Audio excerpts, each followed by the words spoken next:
everyone, welcome to another video. So today is going to be the final part of the mark scheme series. A few things before we get started, particularly if you haven't seen the other two videos. So obviously this is part of a series. I originally recorded this as one whole video, but it ended up taking about 2 hours. So I've had to break it down into different sections. I'm really sorry about the sound quality in this video. For some reason, the sound wasn't picking up. I tried it with restarting the computer, unplugging, replugging in the mic, but for some reason it just doesn't sound as good. I also want to thank Erin for suggesting this video. If you would like to suggest a video, if you have any ideas or questions or comments, just pop them in the comment section below, or you can get in touch with me through my social media, either Instagram or Twitter. If you haven't already, I also have a questionnaire running. It's your opportunity to get involved in the channel and to help me make this better and more useful for you guys. So just let me know in that questionnaire, which is in the description box below, what you think needs to happen with the channel. And we're not going to be signing off at the end of this video, so if you haven't already, please subscribe, hit the button below and you'll get a shout out in the next video, and if you hit the bell icon next to it, you'll get instant notifications every time I post a new video. So now let's get into the final part of this series. So this is similar to the one we had at the beginning. Remember that the cover sheet that we looked at to begin with, this is the same for paper 2 as it is for paper 1, so we're not going to analyse that all over again. The important thing to be aware of here is that whereas in paper 1 there was a distinct split between which questions dealt with what and which topics dealt with what, here that's not necessarily the case. So question 1 and 2 are based on your sitcom or crime drama, and 3 and 4 are based on music video. And we can see how in music video we're looking at AO1 and AO2, and just the same in your sitcom or crime drama we're looking at AO1 and AO2. Admittedly different parts of AO1 and AO2, but basically this paper will test you on the exact same skills as paper 1.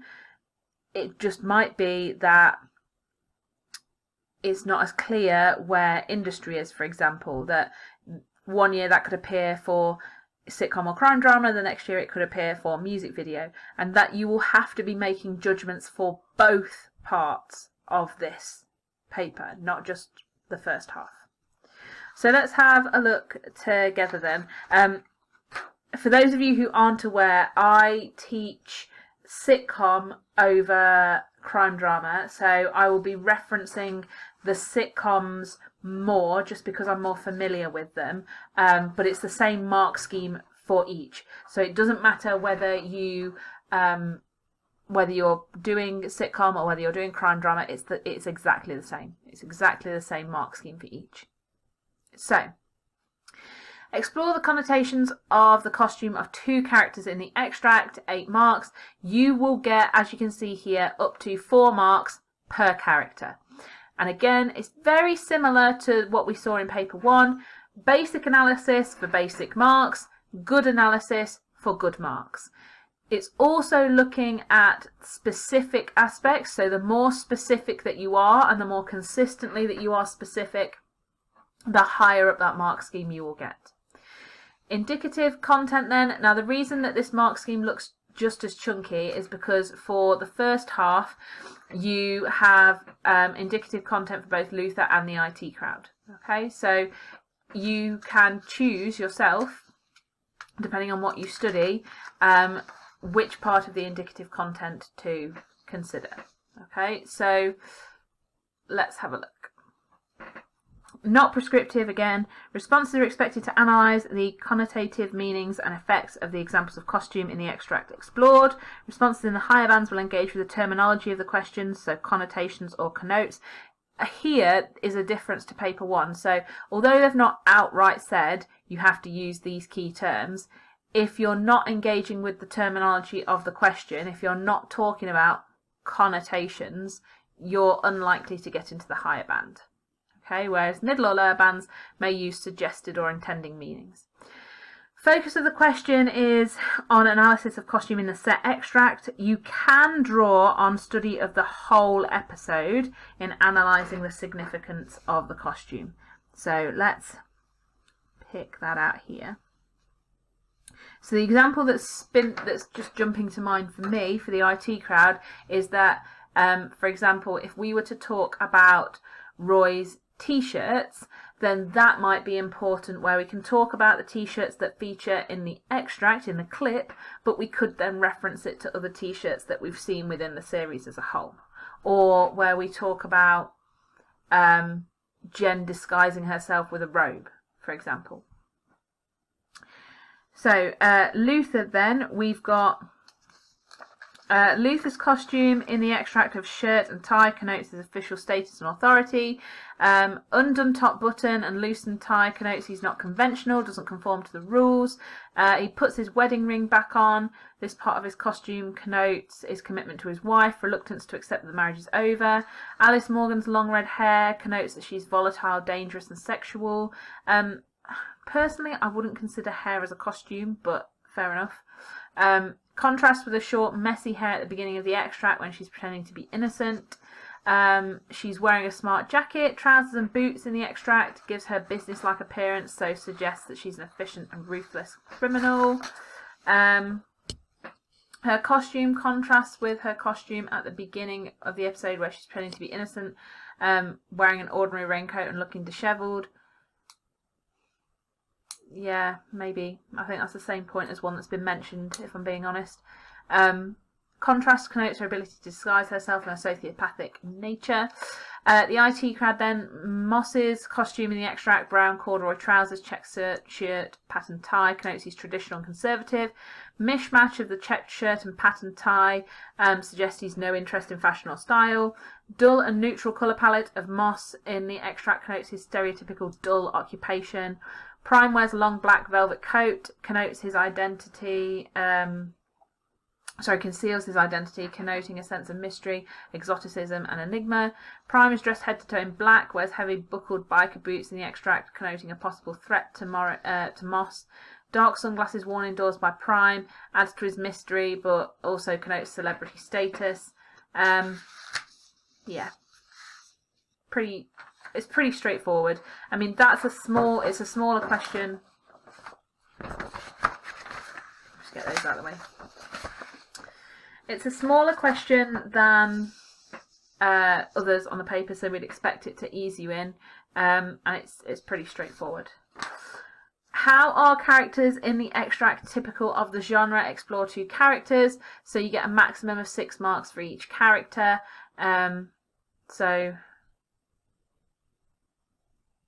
So you've got 3 bands here. They're split into 2 marks each. So we're looking again, basic analysis, satisfactory analysis, good analysis. So level of analysis first, and then judgments and conclusions. So that how far part has to be included and has to be relatively detailed in order to get up those marks. So the indicative content then, again, not prescriptive. Response is expected to analyse the typicality of characters in the extract in relation to the genre studied. Reference to generic conventions relating to character, such as the maverick detective and female victims in crime dramas, exaggerated characters and stereotypes in sitcoms. Here's a really important point. So, because this talks about genre, you can mention responses from other dramas or sitcoms. So you could refer to The Sweeney if you're doing crime drama. You could refer to Friends here if you're doing sitcom. You could refer to others as well that perhaps you've not studied, but it's not required, so you don't have to, and you have to make sure that you're focusing on the extract as well. So responses in the top band are likely to engage with the question of typicality. Those in the middle band will show some awareness, and those in the bottom band will describe. The focus of the question is on the characters, so you can draw on study of the whole episode again. It's wholly acceptable, should be credited, but generalised points will not be credited. So if you're going to mention the episode as a whole, make sure you're being specific. All right. So, Luther then. In the extract, Luther finds the gun in the urn containing the ashes of Alice's parents. It's typical of the detective character who uses his intelligence to solve the crime. Luther's not initially wearing his wedding ring, but declares his love for his wife and warns Alice to stay away from her, suggesting a troubled detective with a difficult personal life. Typical convention of crime dramas, it makes the character more human. Luther picks the lock to Alex Morgan's flat and steals the urn.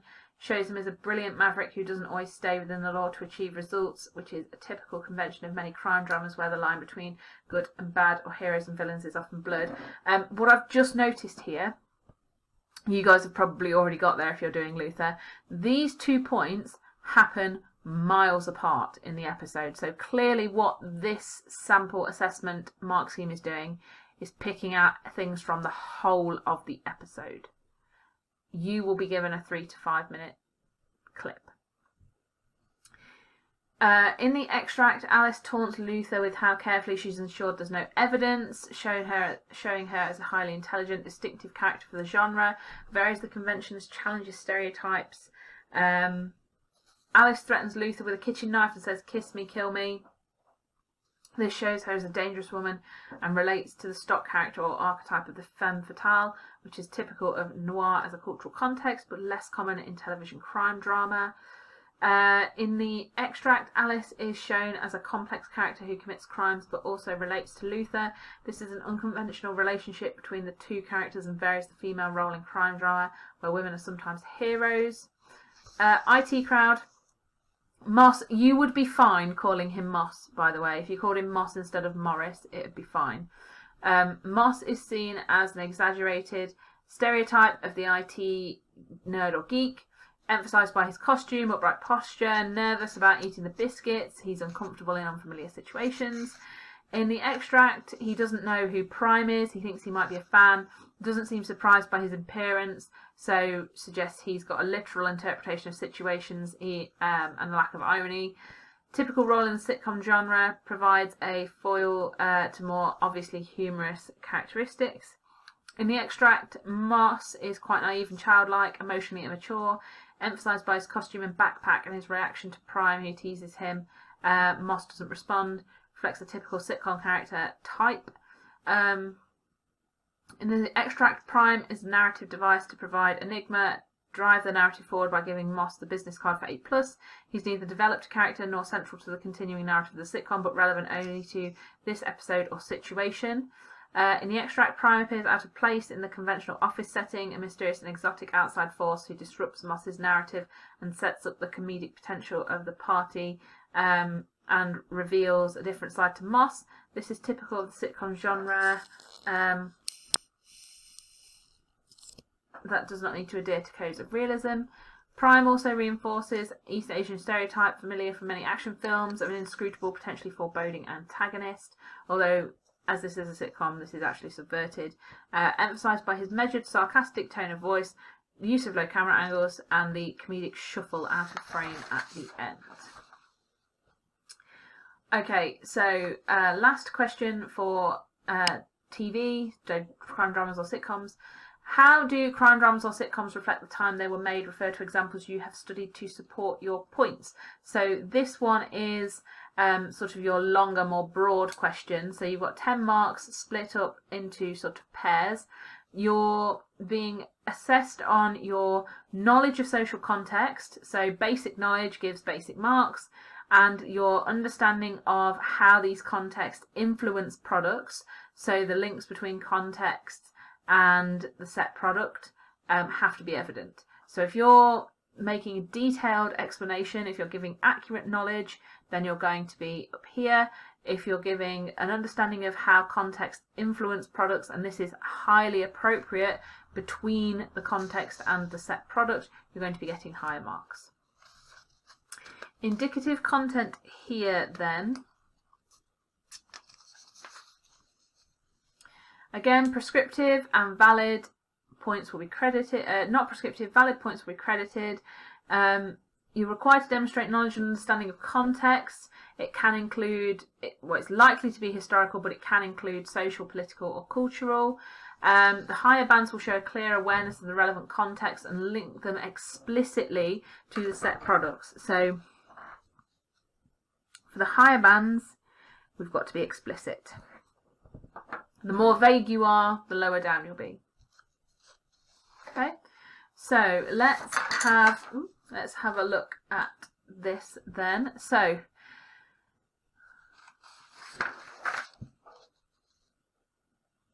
okay, interestingly, this question asks you to refer to examples that you've studied, which is why in this mark scheme here, we're commenting on the Sweeney and Luther.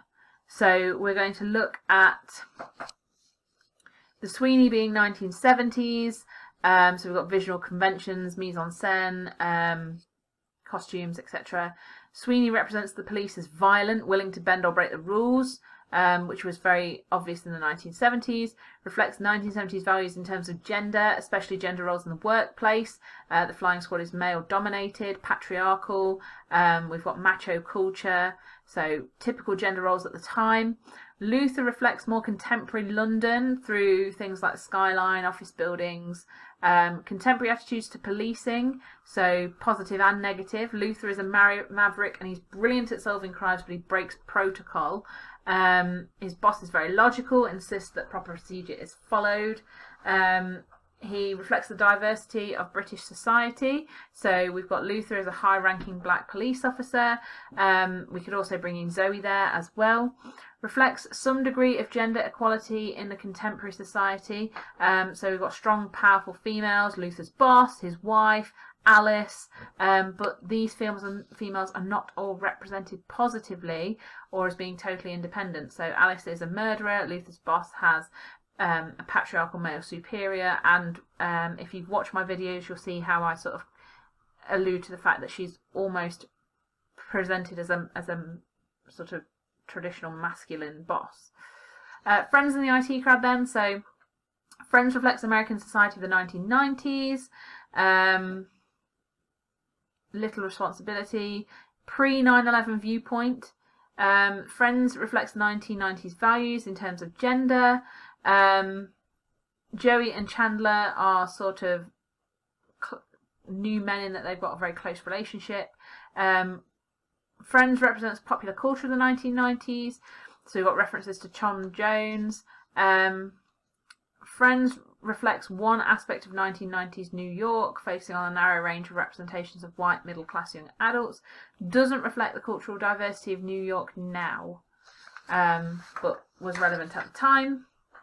The IT crowd reflects contemporary London. You see, I take issue with this because the set episode makes it very, very vague. Representing a diverse range of characters from different social classes. IT crowd reflects contemporary themes through the narrative situations.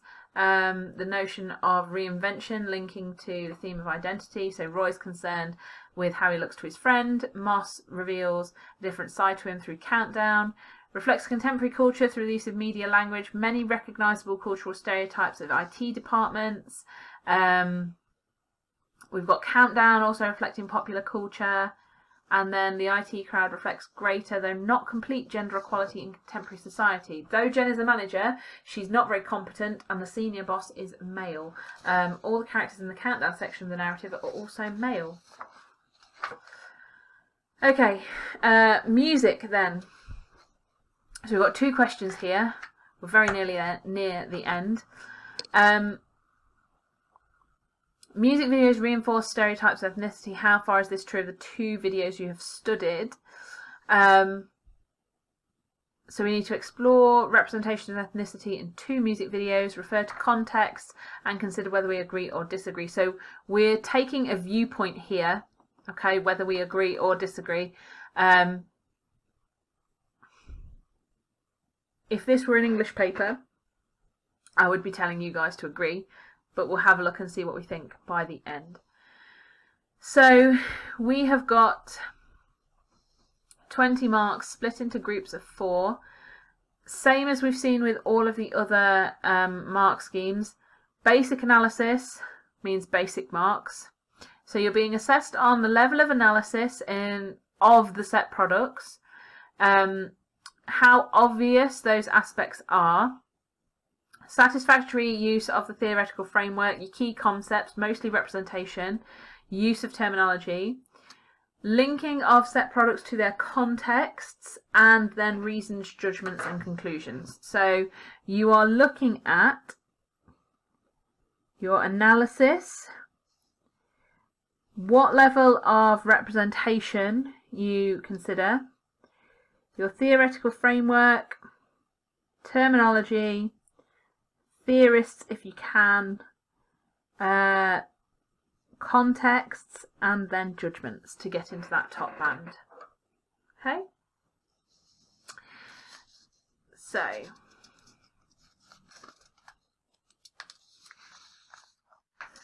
indicative content then. Again, the content below is not prescriptive. All points will be credited. You're not expected to cover all of these.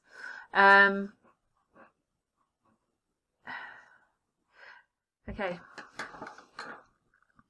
You are expected to explore representation of ethnicity in the 2 set music videos. If only one video is explored, allocate the band that qualitatively describes the response and then divide by 2. So if you only refer to one of your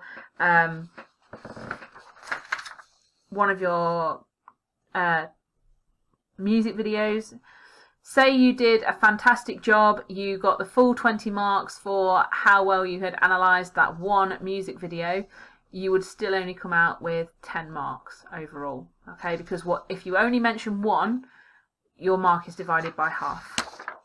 Okay. Responses should link the set products to relevant context, which may include social, cultural, political, or historical. It's not expected that you will refer to all or more than one. So that's quite important.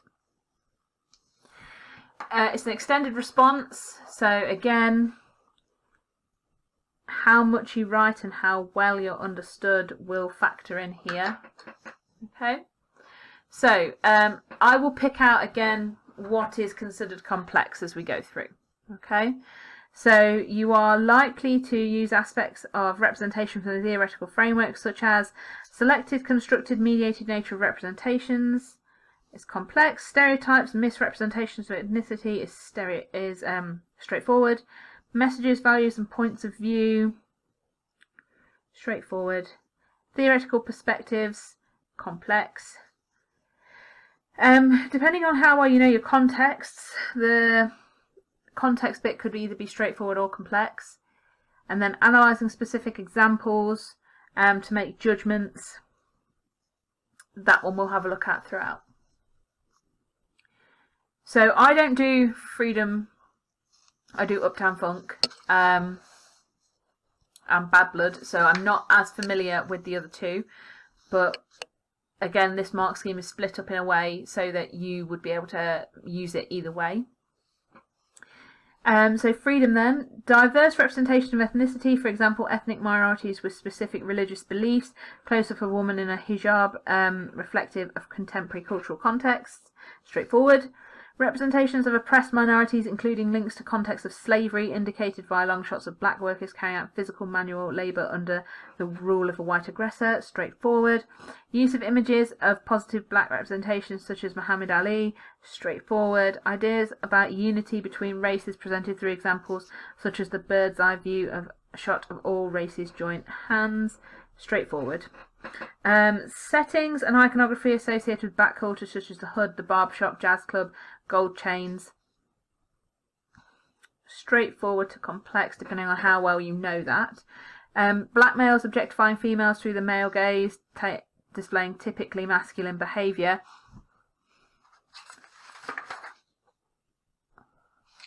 That one I actually think is irrelevant. I'm going to put it as complex, but I think it's irrelevant. Comment down below for me why you think I believe this is irrelevant. Gang camaraderie, friendship between the brothers, the group as a community, complex. use of white staff at a shoe shine in role reversal of traditional racial stereotypes is straightforward. Raw. So the use of a white westernized couple in apparent Tarzan and Jane parody.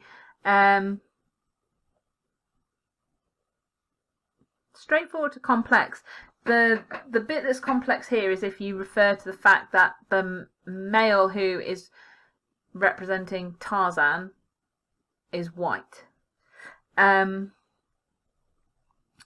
white male explorer, ill-equipped to deal with wild, dressed as an explorer in apparent homage to Indiana Jones. White woman as animalistic, subverting common racial stereotypes depicted through costume. Straightforward. Instance of whitewashing through the use of direct references to Katy Perry as Mowgli from the Jungle Book. Complex. Lack of ethnic minorities in the video. Straightforward. Bad blood. White idealized female. Taylor Swift. Blonde. Blue-eyed. Slim. Figure-hugging or revealing clothes and black male rapper in a stereotypical dress codes. Straightforward. Both presented as equals in terms of power, reflective of contemporary context. Indicated through the use of split screen. Sometimes presented in binary oppositions. Complex. Asian character Trinity presented in stereotypical fashion as an expert in technology. Complex. Ethnic minority characters such as Arsenal Dilemma presented in villainous double crossing.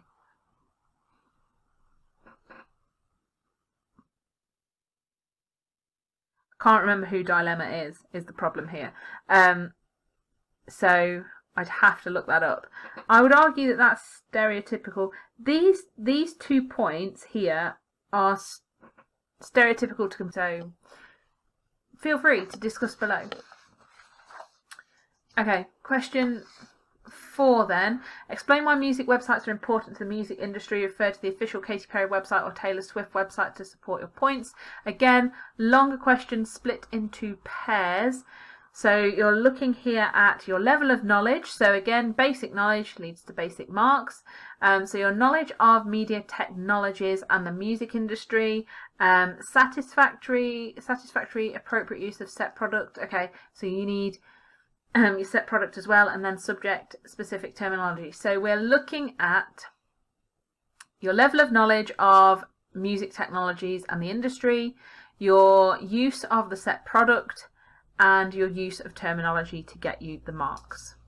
Again, this mark scheme, as with all of the mark schemes, this will give you both. So although I study Taylor Swift with my students, you've got Katy Perry included here. Okay, so that would be the same for all mark schemes. Okay, again, the content is not prescriptive. All valid points will be credited. It's not expected that the responses will include all of these points.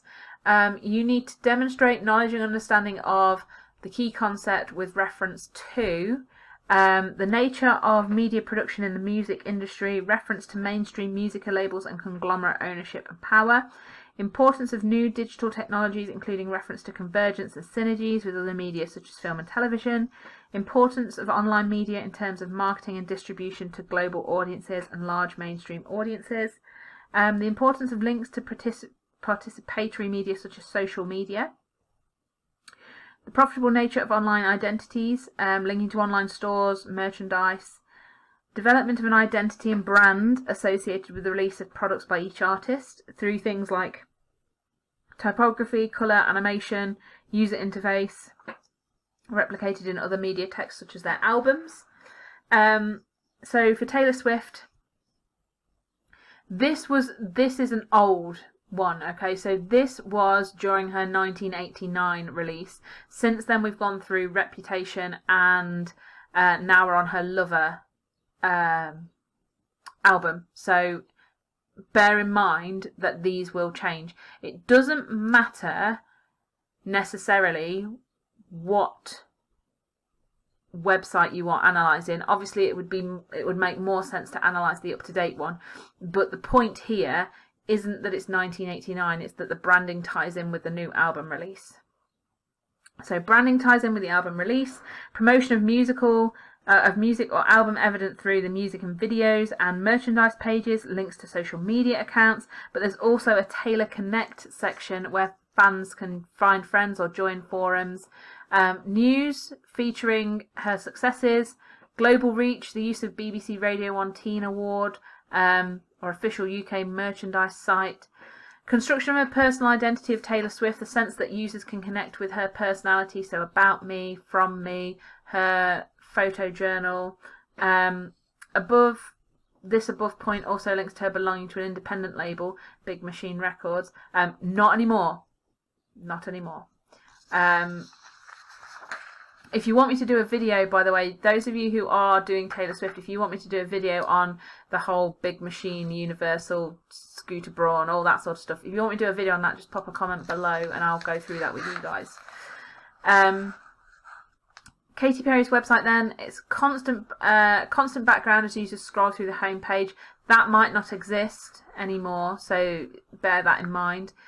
Branding of new album Rise through the site, so links to the video, the making of, links to the Olympics or Super Bowl. So this is far older compared to the Taylor Swift one, because like these 3 points here no longer exist. The interactive website though, yes, that would still count today. Star branding, so multiple identities of her. Wider reach of Katy Perry branding evident through her kitten collection. Links with Claire's. Limited sense of personal identity, so it's more corporate compared to Taylor Swift.